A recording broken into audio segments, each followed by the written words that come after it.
तो गाइस आज हम जानते हैं पार्ट 2 कृष्ण की घमंडी पत्नी। सत्यभामा कृष्ण की दूसरी पत्नी थी। वो एक बहुत ही घमंडी स्त्री थी। उसका ये मानना था कि वो सबसे सुंदर और सबसे अमीर स्त्री थी, क्योंकि उसके पिता एक बहुत ही धनवान व्यक्ति थे। तो सत्यभामा जितने और जो रत्न और आभूषण और संपत्ति चाहती थी वो सब उसके पास थे।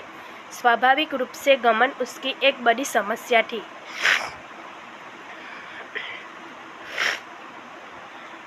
एक बार कृष्ण के जन्मदिन के अवसर पर सत्यभामा ने सोचा कि वो सबको दिखाएगी कि वो कृष्ण को कितना प्यार करती थी। तो उसने तय किया कि वो कृष्ण के वजन जितना सोना शहर के लोगों में बांटेगी।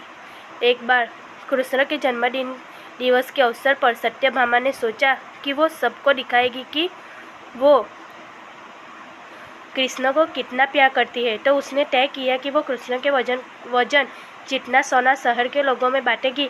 उसे तुलभार कहते हैं। ये मंदिरों में होता है। लोग एक बड़ी तराजू में अपने वजन के बराबर का मक्खन, घी या चावल या कुछ और रखकर वो चीज़ लोगों में बांटते हैं।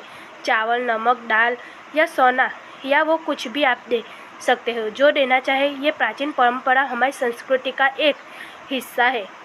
सत्यभामा ने तुलाभार की व्यवस्था की।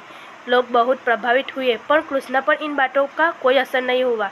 वे जाकर तराजू के एक पल्ले पर बैठ गए। सत्यभामा जानती थी कि उनका वजन लगभग कितना है और उसने उतना सोना तैयार कर दिया।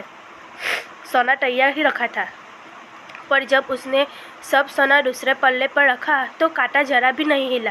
कृष्ण का पलड़ा थोड़ा भी ऊपर नहीं हुआ। ऐसा ही सब तब हुआ था जब कृष्ण एक शिशु थे।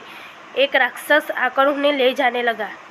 तब कृष्ण ने अपना वजन इतना बढ़ा लिया कि राक्षस वहीं ही गिर पड़ा और कृष्ण ने उसके ऊपर बैठकर उसे कुचलकर मार डाला। क्रिया योग में एक ऐसा तरीका है जिससे कोई अपना वजन बढ़ा या घटा सकता है। ऐसी बहुत सी कहानियाँ हैं कि एक योगी भी थे जो पहाड़ की तरह भारी हो जाते थे।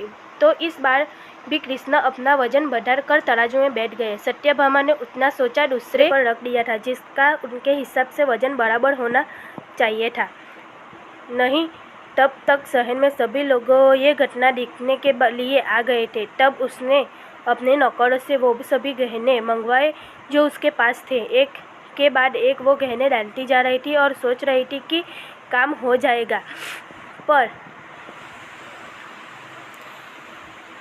कुछ नहीं हुआ। तब उसने वो सब कुछ भी रख दिया जो उसके पास था, पर पलड़ा जरा भी नहीं हिला। वो रोने लगी क्योंकि ये सब उसके लिए बहुत शर्मजनक था। सारा शहर देख रहा था और उसके पास पर्याप्त सोना नहीं था। वो जो हमेशा अपनी संपत्ति के बारे में इतना घमंड करती थी, उसके लिए पास पर्याप्त सोना नहीं था और उसे समझ में नहीं आ रहा था कि वो क्या करे।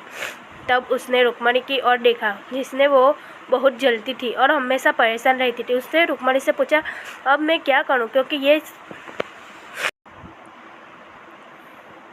हम सबके लिए भी बहुत शर्मजनक है। मैं क्या करूं? तब रुक्मणी बाहर गई और तुलसी के पौधे के 3 पत्ते उठा लाई। जैसे ही तुलसी के वे पत्ते उसने तराजू के दूसरे पल्ले पर रखे, कृष्ण का पलड़ा तुरंत ही ऊपर आ गया। तो गाइस, आप पार्ट 3 देखने के लिए कमेंट करें, शेयर करें, लाइक करें और सब्सक्राइब करना ना भूलें। और आपको ये कहानी कैसी लगी कमेंट में ज़रूर लिखिए।